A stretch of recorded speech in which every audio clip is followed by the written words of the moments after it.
with the rising CPA costs on digital, whether that's Facebook, Instagram, Google, YouTube, like it's getting more and more expensive to win over a customer on online. Like if you back into like what your product costs are, it might actually be cheaper for you to sample in real life.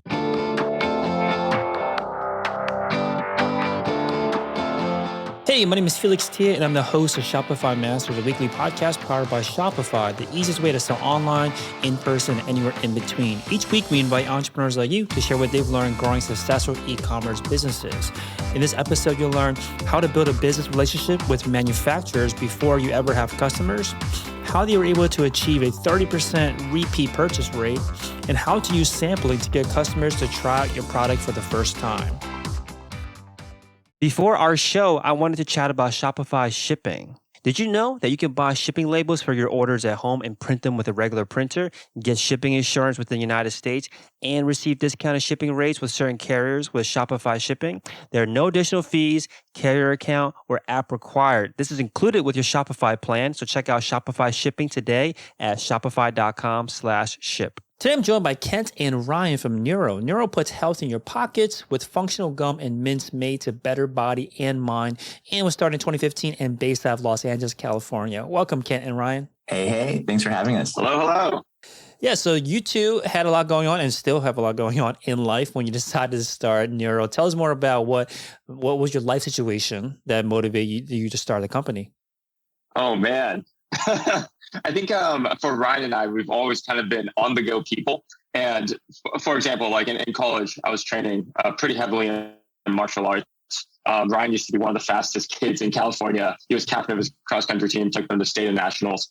And in that same mindset, it kind of made sense for us to create a product that fit into that lifestyle. You know, during college, I was mixing supplements that was supplementing my school and my training. And essentially that ended up becoming the zero of what we see now as NeuroGum and NeuroMints. So it just came out of who we were as individuals and what we were doing. Yeah, so it sounds like you guys were just trying to piece this together, maybe before even the idea of a business or a product came to mind. You're just trying to piece this together for your own life. Like, what was out in the market at the time that made you both say that this is what's out in the market is just not sufficient for your needs? Yeah, I mean, so Kent and I met in college. I was a freshman. Kent was a sophomore. For me, I was immediately gravitated toward Kent, just his energy, his vibe. And found out he was, training super heavily in martial arts. He was doing neuroscience. I was doing chem and econ. And, we bonded over things, not just academic, but outside of the classroom too, the extracurricular activities, just wanting to do more. And that was really the time when Red Bull was really being handed out on campus. Coffee was a thing, but people were taking everything to get ahead in studies, like Adderall and all this stuff. And we're just that's stuff that you shouldn't be putting in your body. And Kent was, as a neuroscientist, he was really looking into the best type of supplements to actually put in your body. And he was heavily researching which ingredients were actually working. And so I remember going into his dorm room and he just had all these white powders. It was like a Scarface den. And he knew like, this and this works perfectly. The caffeine and L-theanine is what's going to allow you not to crash, but give you a sustainable boost. You're always going to be a little bit B deficient, and you're just supplementing your body while training at that level was super key. And so, yeah, those are the alternatives. So for us, we had the purest form, and that kind of came from Kent's research, Kent's little Scarface den. I like that description. I can imagine in my head what that looks like. So you guys had you created your own solutions yourselves. Was it always with the intention of creating a product to sell, or when did that kind of spark come into your minds? During a scuba diving trip, basically this is way after college, Ryan and I remained friends. But 2015, Ryan and I were on a scuba diving trip together, and we were still taking these supplements in pill form that were in a Ziploc bag. And that does not look good when you bust it out in front of a bunch of people on a small boat. And be like, hey, it's for energy. So, Ryan and I kind of looked at each other and we realized like these are great, but how do we make it more approachable? How do we create a product that like gives you the same benefits of what we were taking, but without the weird looks, with a shareable component, and with the same effectiveness? So we got to thinking, and the obvious choice, outside of like, because drinks you can't keep in your pocket and they taste terrible if they're not chilled. Coffee, definitely not. It stains your teeth, like all those like different factors.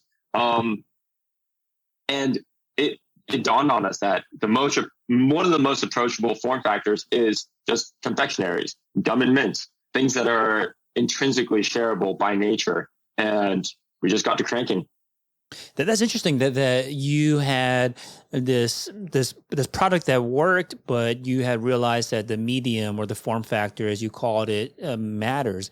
And I think that at this kind of crossroads, people either decide, you know what, I'm going to stick to my guns and continue to kind of work with it as a pill, maybe introduce it to the market as a pill. But you decided that what's more important is to make it, I guess, more approachable. Was this a hard decision to make? So, there are obviously lots of products in the market that continue to maybe leverage or rely on the fact that, it's pill, it's maybe more effective, or maybe it's more, science-based, or maybe some people might think it's more dangerous. But was it a hard decision to decide the kind of trade-offs between the form factor as like a pill versus like a confectionery? That's a really good point. Actually, for us, we knew that we could put the best ingredients that are in pill form and then just change the medium into something that was more accessible and approachable. Whenever you're going out or you're studying, you're drinking things that are caffeinated, but instead, like, you have something where you're reducing the amount of liquid you're putting in your body. You're taking out the sugar completely. We were like, well, eventually, people are going to figure out this is the best way to consume energy. And so we never, I guess when you're starting out something, you don't think about all the all the roadblocks you're going to have along the way, or you probably get discouraged and frustrated and not started at all. But we were young enough and naive to where we're like, this is works for us. It has to work for other people. And when we were able to launch this campaign on Indiegogo, Kent and Tyler, who's still on our team, figured out a way to reach out to all these PR outlets. We ended up launching it on Indiegogo, hit our goal in 3 days, got picked up by Dr. Oz and Time Magazine, and from there, like, we realized that people do want something like this. People are looking for something. They just didn't realize what they were looking for. Yeah. Okay. So coming out of the scuba diving trip where you realized that, again, the form factor matters, and was it at that moment too that you saw a business opportunity, or was it prior to that you were maybe even trying to sell like the pill form at that time? I think we were business savvy at all then, because neither of us came from backgrounds in business. It was more so just like, oh my God, this would be so great in gum and mint form. Like, and we should figure out how to make it. And so there's definitely like, in business in general, right? It's like, how do you fit a need? And the need for us was a more approachable energy that's not in drink form that you could carry around in your pocket. And step by step, it turned into like, oh, wow, like this could more than us, like more people than us may want this same thing. And here we are today.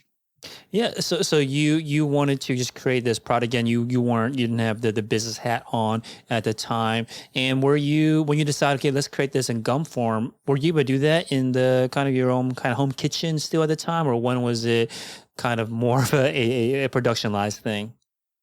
Yeah, I had to go straight into production. Gum and mints are actually very tricky to make. It's not like, I don't know, like making maybe a bar. You can mix together the ingredients. You can smash it together. You might be able to bake it.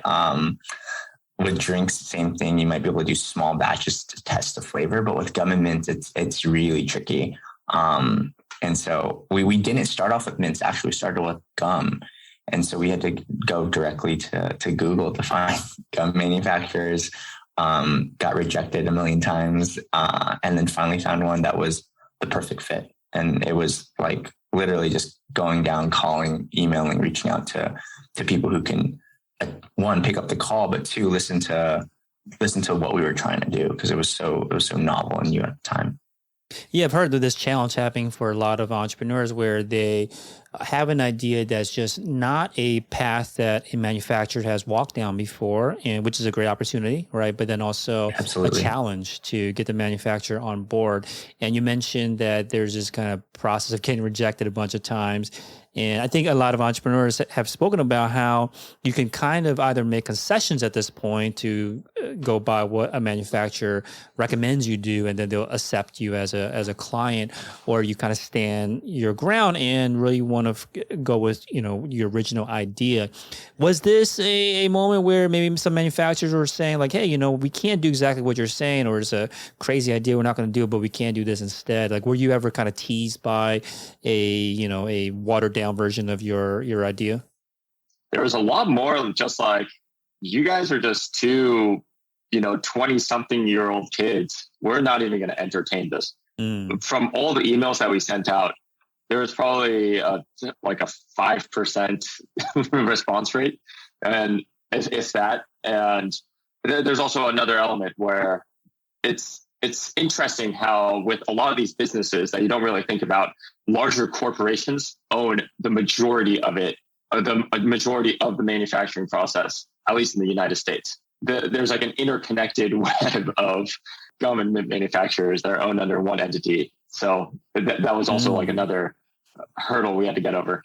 Yeah, it's kind of like a duopoly in terms of the manufacturing. Big gum, like coming in and blocking you guys. Big gun. And so as you were getting like rejected during this process, did you guys learn anything about how to improve your pitch? Or was it just a matter of like, keeping at it until you found a manufacturer that worked? Or did you find ways to improve, again, pitching yourself to these manufacturers? I think it was also like going in with enough conviction that we were big enough to make, this happen, make this work. I think for the manufacturer, they're a business too. So they want to see the opportunity there. You want to find the right entrepreneurial one, not one that's like you're saying. I'm going to use a term now, big gum. Like they're just like, okay, well, we already have all of our clients. We're happy. Like, we don't want to rock the boat with some incoming small company that's an idea. But with the right conviction and in selling that story of why you want to do it, you find the right person or the right manufacturer, and they're going to want to take on that challenge. And so for us, it's been so long, but I remember, we probably did change around the pitch a lot. At that time, we wanted just R&D samples. Is this possible? Can we do it? And that was really just the answer that we were looking for. It's like, if yes, then let's figure out the next step of like how to go to market and then how to advertise this thing. Yeah, so it sounds like you need a match of just an entrepreneurial manufacturer that wants to that recognizes and wants to take on this new opportunity. And then you also said that you do have to also go in and with enough conviction that you're big enough. Was it something what does that mean? Like you got to present like data that, hey, there's this opportunity here, or is it just a matter of like coming in with a lot of energy? Like what does it mean to convince them that there is a opportunity here? I think even like pitching to VCs or to anyone really, if you have the confidence and the drive to convince and deliver on something, then they will start believing in you. And with us, getting on the phone with them, talking about this project, talking about this idea, and the roadmap of where we wanted to take this thing became basically like the catalyst. And like you said earlier, like, was this like a practice session for our pitches? This was absolutely a practice session, and we got better and better at talking about the goals that we wanted to achieve. And that ultimately led to making a very personal and amazing partnership with who we work with now. Do you remember, sir, maybe inflection points in this refining? I mean, you don't get into the details of your pitch, but like what specifically did you all of a sudden focus on when you approach manufacturers, then eventually investors that you found really kind of pushed the button, or was your highest like leverage point to get them on your side? With like and this applies just to e-commerce in general, like you figure out who your cohorts are, and then you try to target messaging to them. And in the same way, that expands into the real world. In speaking with the manufacturers, the key points that they would have been interested in is how big is the potential market for us to be able to bring a product like this into the market? If Red Bull and Monster and all these energy drinks have seen this like monumental growth, in such a short period of time, why can't we take that same idea and place it into something that's even easier to get and even more portable? Talking to our customers, though, it's more so like, hey, this is just way cleaner for you, way more portable, with way better ingredients, with a scientific edge, touching on points that basically, like, not necessarily in tech, on like existing like marketplace and existing products that are out there, but more so like, hey, like, where can we fit into your needs? In the same way, like, instead of pills, like the way gum and mints fit into our needs is, we want to take this thing everywhere we go, and we don't want it to look like we're a bunch of quote unquote scarf like Al Pacinos running around. Okay, so you found this partner, and I'm assuming this was before the Indiegogo crowdfunding campaign. So walk us through that early timeline of the business relationship, because you come in and you have a lot of conviction, you pitch them on this opportunity, but there's no customers yet. So walk us through how you kind of cultivate this kind of business relationship with the manufacturer.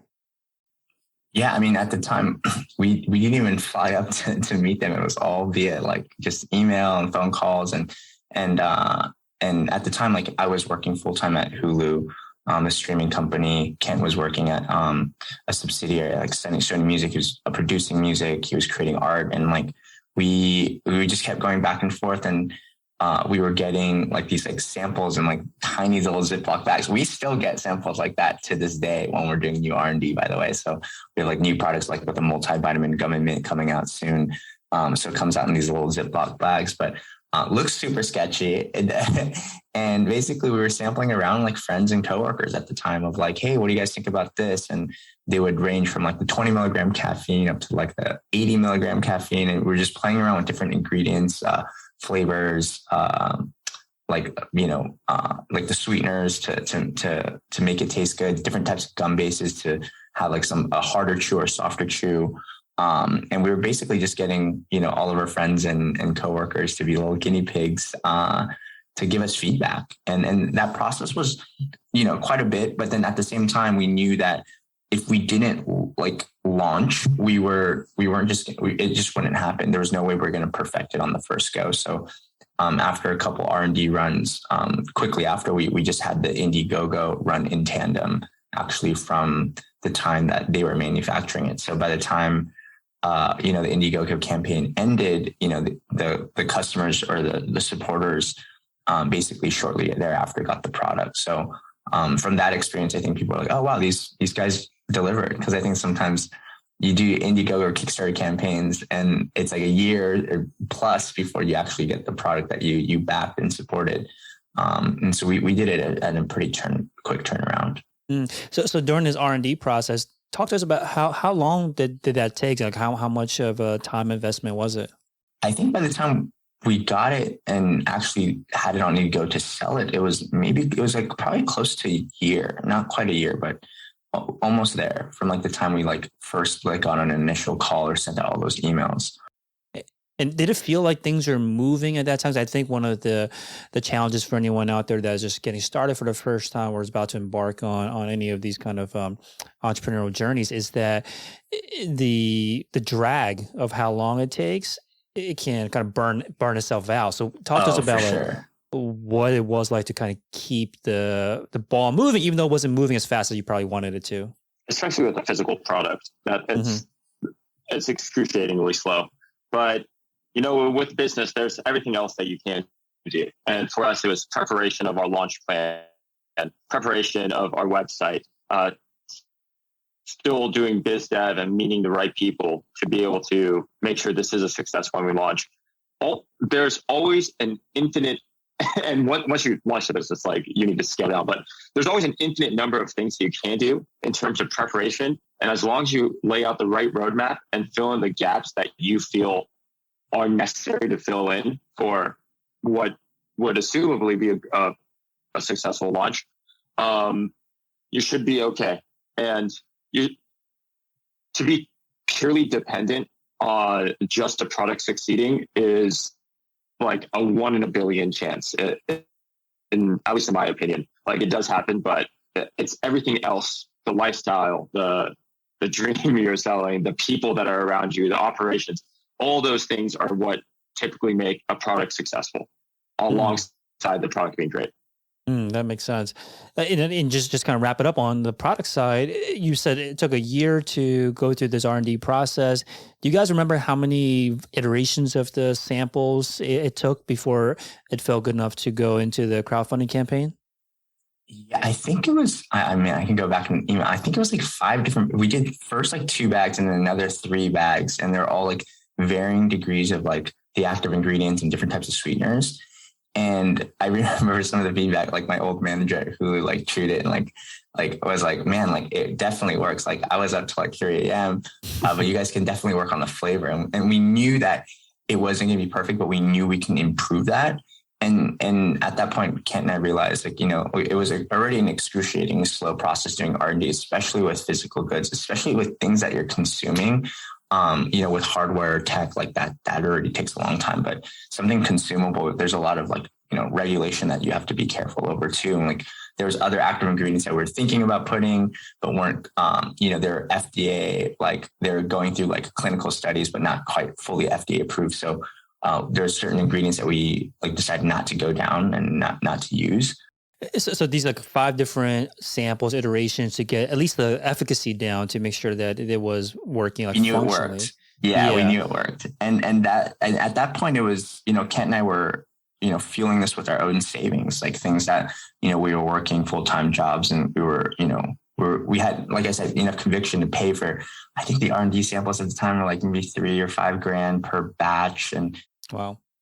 So over 20 grand almost. I think it was $3 to $5 grand to do like 3. So I think like the 3 samples and the 2 samples, so total maybe about 10K. And then the first manufacturing run was like the minimum was like, I remember it was like maybe 25 or 30K. Yeah, it was like and it was a lot. And so that's really when we realized like, let's try the Indiegogo to try to raise money to finish this out. Cause at the time we were, like I said, we had no relationship with the manufacturer. They weren't getting any net terms. So we basically had to put like 50% down and then 50% on shipping. So the timing wise, it was like, as soon as we were getting some initial interest and getting some money into that Indiegogo, it allowed us to pay off kind of the remaining balance. And from there, we started to get some people who were interested in being repeat buyers. And to this day, I think we have like, I'm pretty confident we have really one of the highest repeat purchase rates for e-commerce product. Oh, definitely want to get into really that. High. Now, but before we get that, like you said, 10,000 right off the bat just to get to a product, and then the 25, 30K to actually be able to produce it. At any point, did you guys ever look at each other and be like, I'm not sure if this is like kind of pushing up against your risk tolerance? Was that ever a thing where you're like, this is kind of eating too much into my savings? Like, how did you, A, if did that happen, and B, if it did, like, how did you guys overcome that? I think we overcame it by eating McDonald's, this loophole in McDonald's app to get $2 burgers every single day. It was actually called a premium burger, Kent, if you remember. It was like this weird loophole in the McDonald's app where it's like you can get a premium burger or sandwich. Like they're like daily deals or something. We can't eat a burger every day, but it had like a grilled chicken sandwich, and it was like with any purchase, and there's like a 30-cent cookie, so you could buy the cookie and then get like a $5 or $6 this is like sandwich. the remix to the ramen noodle story of entrepreneurship. Yeah. Exactly. No, we did our fair share of the ramen noodles in college, so we wanted, diversify a little bit. You get a little more luxury. We upgraded a little. Yeah. Yeah. This was more of a loophole. It was actually cheaper than the ramen. But anyway. What's crazy is like, I think when we were that like age, I don't think we were even thinking about failure. And there were definitely moments where just like, oh God, like what's going to happen? But we had so many people who have like an amazing friend group that has always supported us. We have like an amazing community just in general that, that seemed to be backing this project, at least from the Reddit side.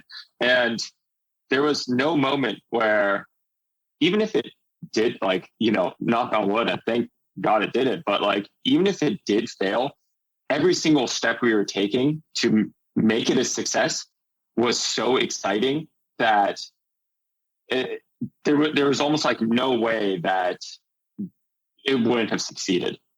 And every single, even like the learning experiences from setting up a business, learning what the word cohort means, learning just every aspect of how to sell a product was valuable in its own right. Yeah, I think that's an important point where it's almost like the journey or the act of starting a business was a success itself, regardless of the ultimate outcome. And I think this is important kind of almost mentality to keep you in the game, right? Rather than, because I think a lot of times the entrepreneurs kind of self-sabotaging, or they are their own kind of, getting their own way. And you mentioned that at that time, you guys weren't even thinking about failure. Do you think that that's like a good attribute to have back then, and especially now? Is that still an attribute that you do have?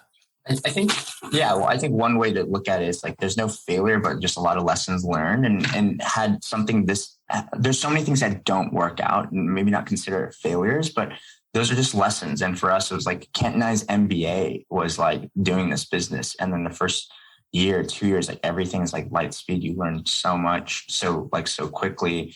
And then you learn to adapt. You learn how to build that business relationship with the manufacturers, your partners, your distributors, your account managers, all that stuff. And whatever had happened, it's like you came away with this like book and treasure trove of like knowledge. And I think we've been able to apply that with other things, like whether that's us making investments into our friends' brands or different startups that we can see and we can feel that same type of conviction that we had. And Kent, has his hands in so many different things. And I think a lot of the stuff that we learned, he's been able to apply, and same thing for me. Makes sense. So when the kind of the stakes are higher now, where, back then, obviously a lot of your savings are involved now, but now there's probably people that are dependent on the business, stakes are higher. How do you kind of keep this mentality going where you're kind of focused more on the success rather than being, paying attention or be obsessive about potential failures? Well, we always say that resilience is one of the most important qualities that an entrepreneur needs to have.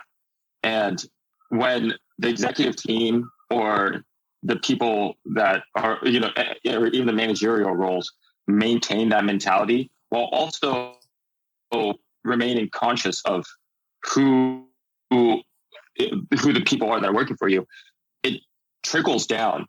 And for us, our entire team does feel like a family. Like we all are very open with each other in communication, where even when times are tough with like whether supply chain or like marketing elements not working, there's always this resilience and, again, like conviction that trickles down from the top to everyone on the team to make sure that it succeeds. And I think that just comes from, hopefully the way we are, but also like the type of customers that we've been able to cultivate. And it's an extension of just how you have to be in business in general from at least our learnings. Makes sense. Okay, so let's talk about the crowdfunding campaign. So you guys had a product that worked. It sounds like you're still trying to nail down the taste during this process. And it's also mentioned that during the R&D process for a year, you guys are still doing all the kind of periphery stuff that's, just as important as you had mentioned, to get this thing off the ground. What was the launch plan for the crowdfunding campaign that allowed you to exceed your goal on Indiegogo? So I was pretty active in the Reddit nootropics community. That was basically, it was like Web 1 forum. It was the early days of Reddit. A lot of people migrated there from Dig, and it was so great because the community felt so tight knit, and pitching into that community was one of the biggest reasons that the crowdfunding on Indiegogo was a success. But secondly, we were launching these PR campaigns, which was just, now there's tools that allow you to use merge tags and send mass emails that are customized. But back back then we didn't know about any of these tools. So like Ryan was saying earlier, Tyler and I just buckled down and we sent like 500 emails to 500 different publications that even talked about supplements or nootropics.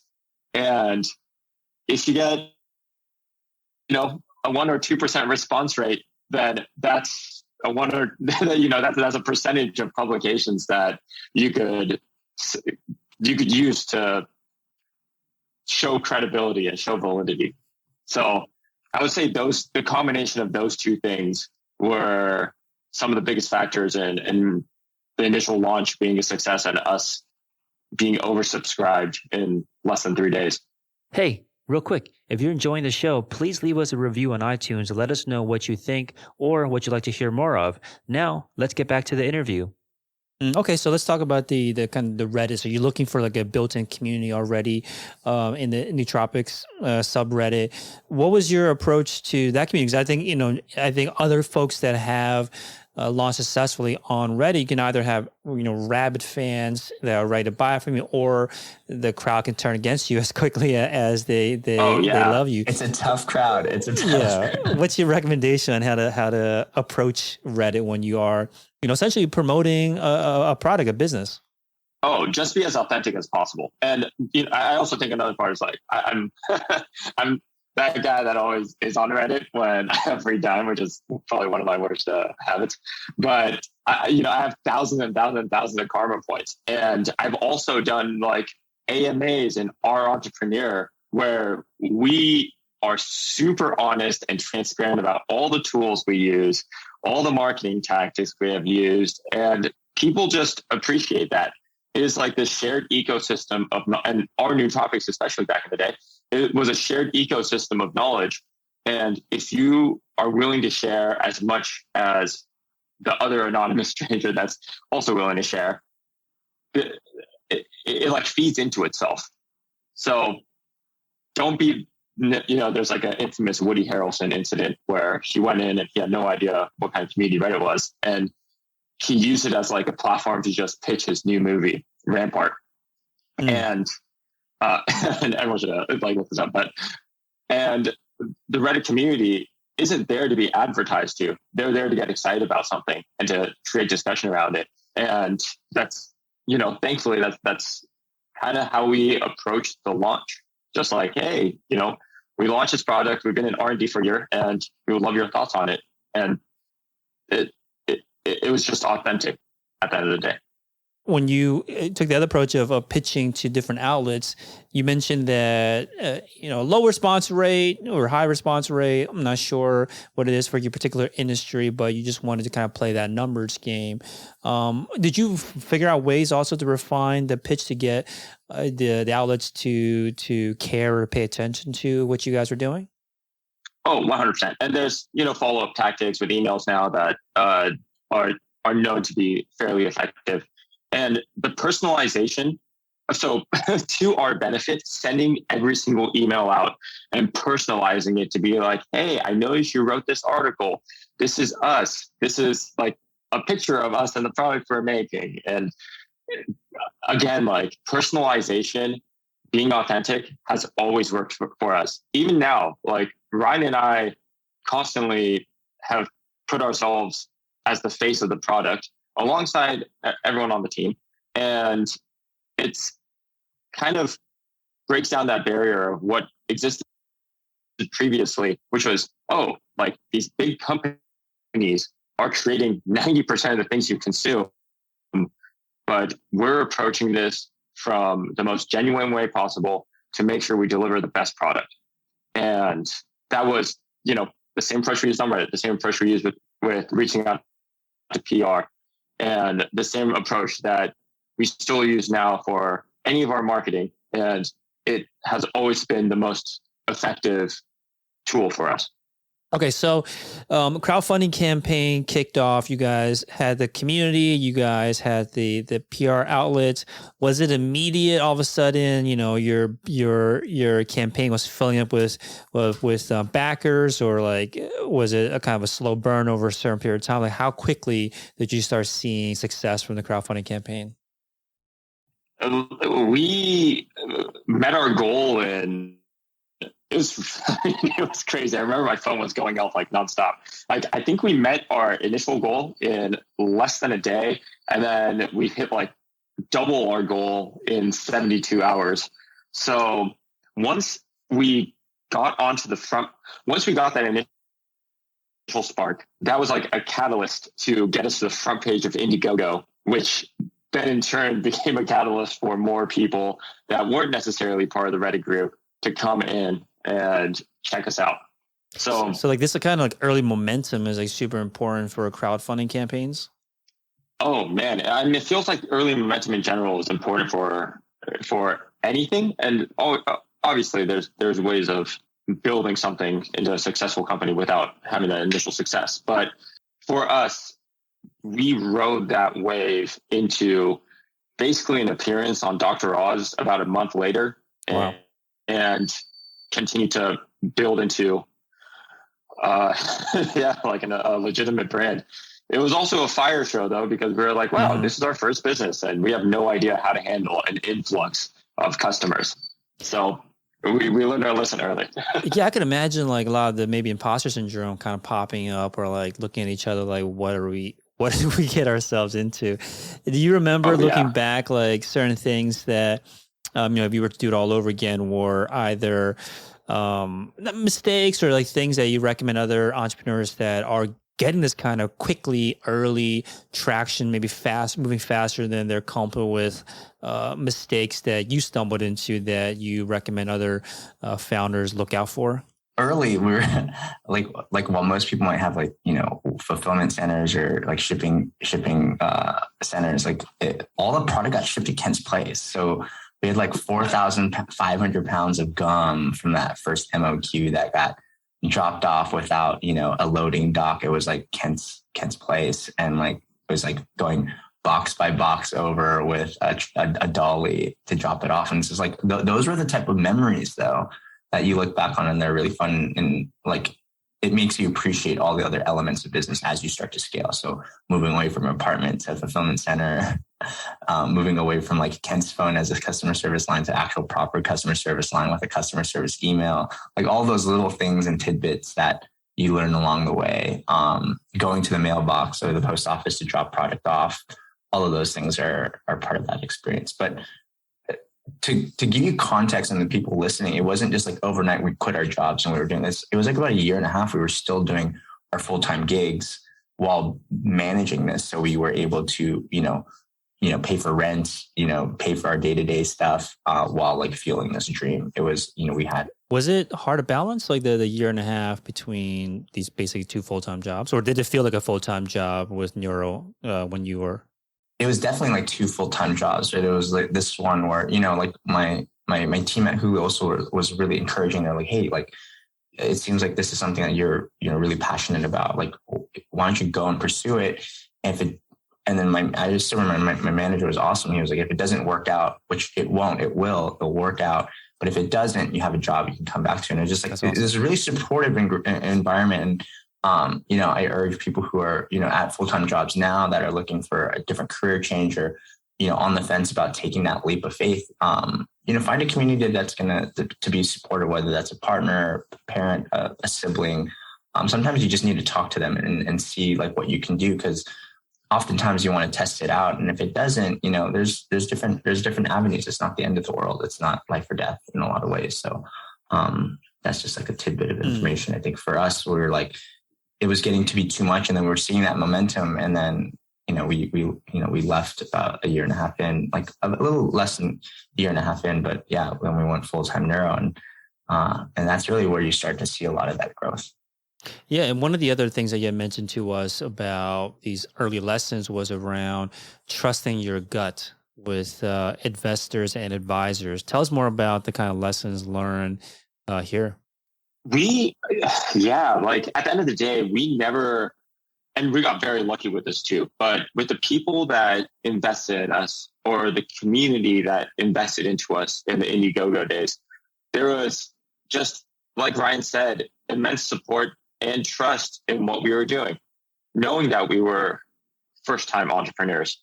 And it never became this environment of you have to do this. You need to hit these numbers. You need to hit these goals because, despite the initial success, we weren't growing at any tremendous pace, primarily because, to answer your previous question, we didn't have a top of funnel tactic set up. We didn't have a retention tactic set up. We didn't even have anything beyond the basics of MailChimp set up. And the customer service line was literally my phone. In this process, this fact that people were so encouraging and allowing us to validate so many of our ideas is what kept us going without burning out. And the main, to us, when we've seen other entrepreneurs fail, it feels like burnout is a real thing. Like that, burnout is one of the biggest reasons most businesses seem to fail. And we were fortunate enough to not experience that. That makes sense. And so when you were getting started, though, did you have opportunities that people were approaching you with kind of trying to pull you in one way or the other, whether it means investments or giving you direction on which way to take your company? Like how do you, make sure that you take you listen, but then you also are able to filter and make the decision that's right for you and the company?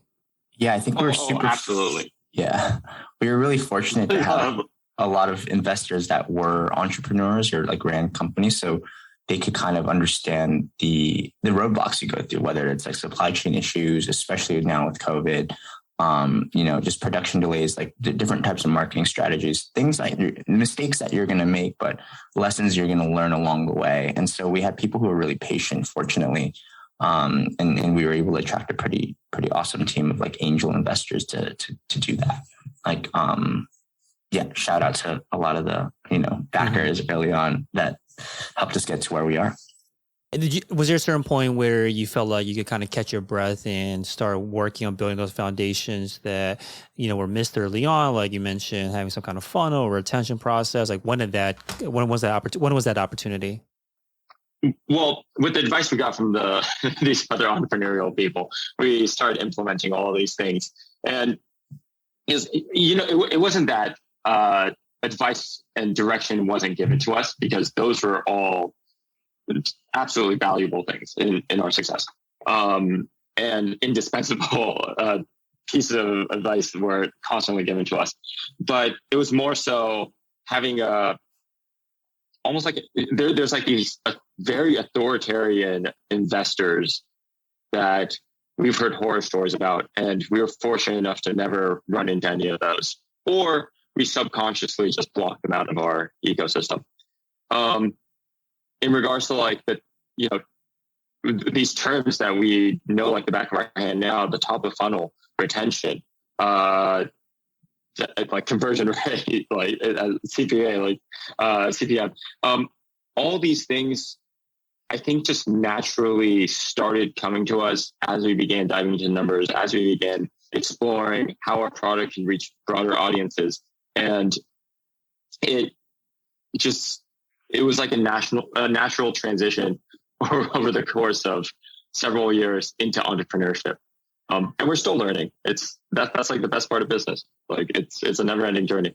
And I want to specifically talk about the retention process. I think one of you had mentioned that you have a super high repeat purchase rate. Can you tell us what is it and like why does your system work? Yeah, I think in terms of like longevity, it's like, we've had 6 years of data, and looking back on it any given month or, depending on the time frame, it's like about a third of our customers are like repeat buyers. So for us, it was the biggest challenge for us is actually educating somebody like that a product like ours exists. Like people go in, buy confectionery mints gum, just for the taste of the flavor profile, the fresh in their breath. Don't realize that there's like added benefits or a brand that does that. And so I think once we introduce that product to somebody, it's pretty high. It's like over a third, sometimes any given month, about 45%. So like our challenge is really just getting people to try the product. And so sampling is a really big opportunity for us. And that's what we figured. It's like, people just need to try it. People are going to love it, hate it. They're going to be indifferent, but the people who love it just absolutely love it. And we've grown such a loyal group of customers that they give us feedback all the time, or products that they want to see, changes that they want to see. And it's really built a community, which has been inspiring for us and has given us kind of the motivation to keep going already 6 years in. And we see this being a brand that's going to keep on going. Can you say more about that aspect of getting them to try? Because it sounds like once they do get the product, is it just enough that it works, that they are going to be retained as a customer? But then the biggest challenge is getting them to try in the first place. And you mentioned sampling. Where does the sampling happen? Like, talk to us more about all the kind of hurdles that you have to overcome and how you overcome them to get your customers to try it out for the first time.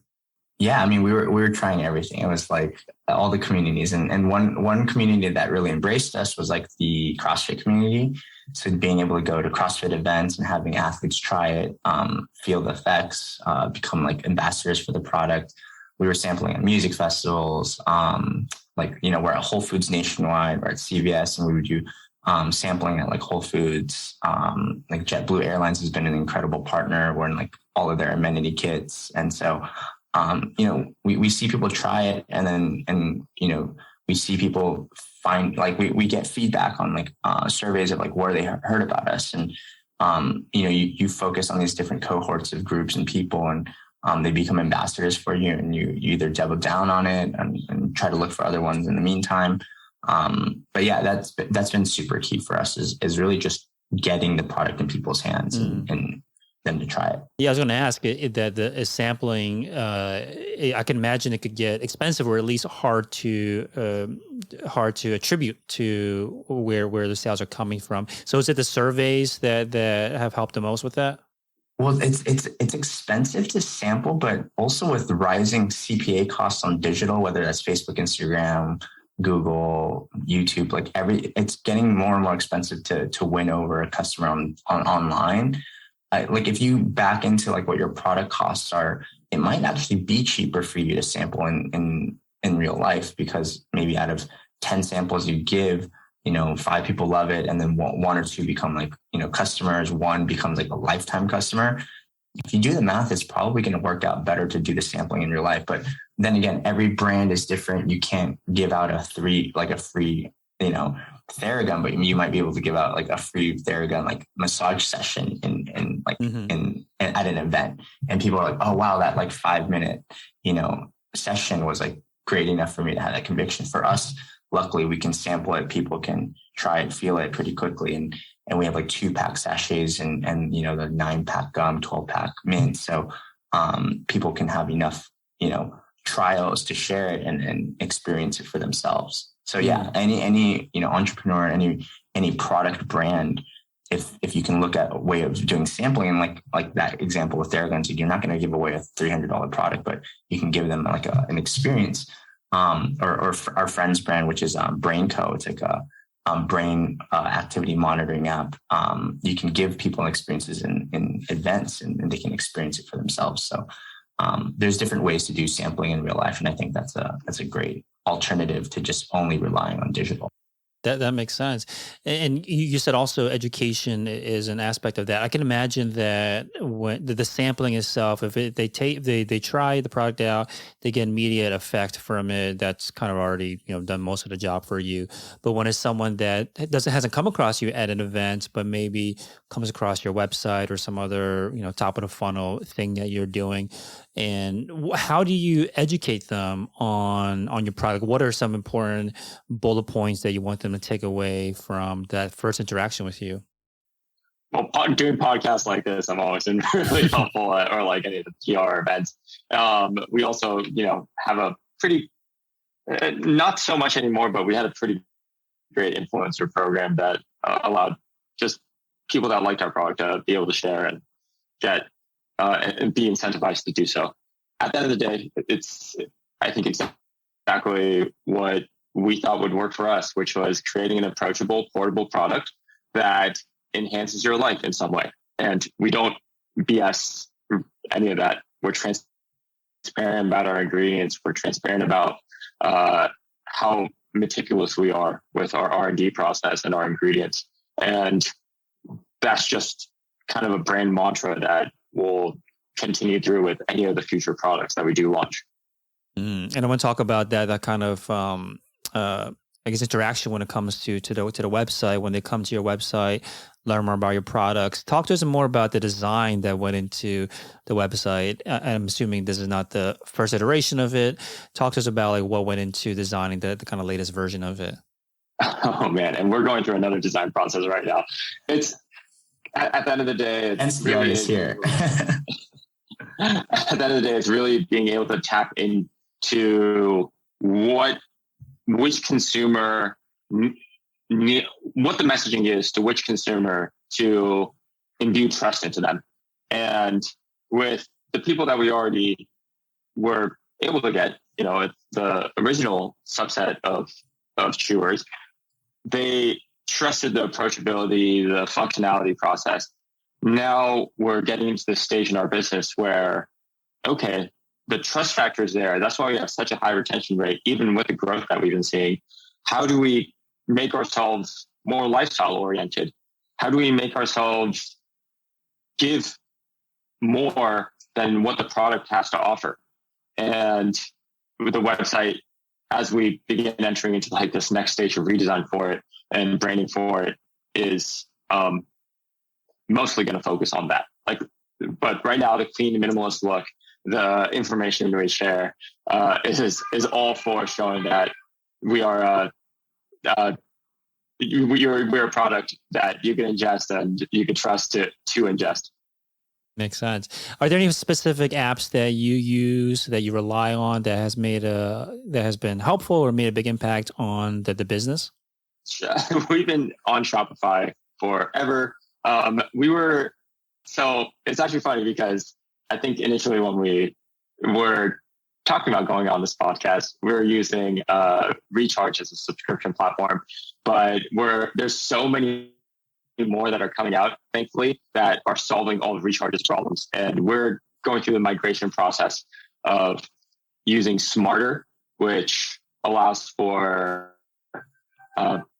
more personalized tactics for subscription customers, which is incredible.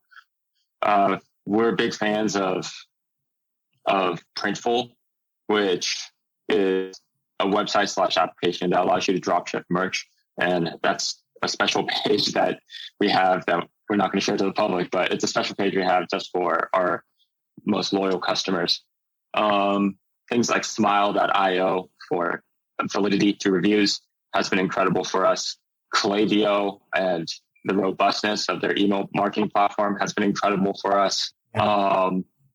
Those are some of the ones that come to top of mind that have been indispensable apps. For sure. I think shout out like on the finance side, like, Ampla, which was previously known as a gourmet growth, has been great for us.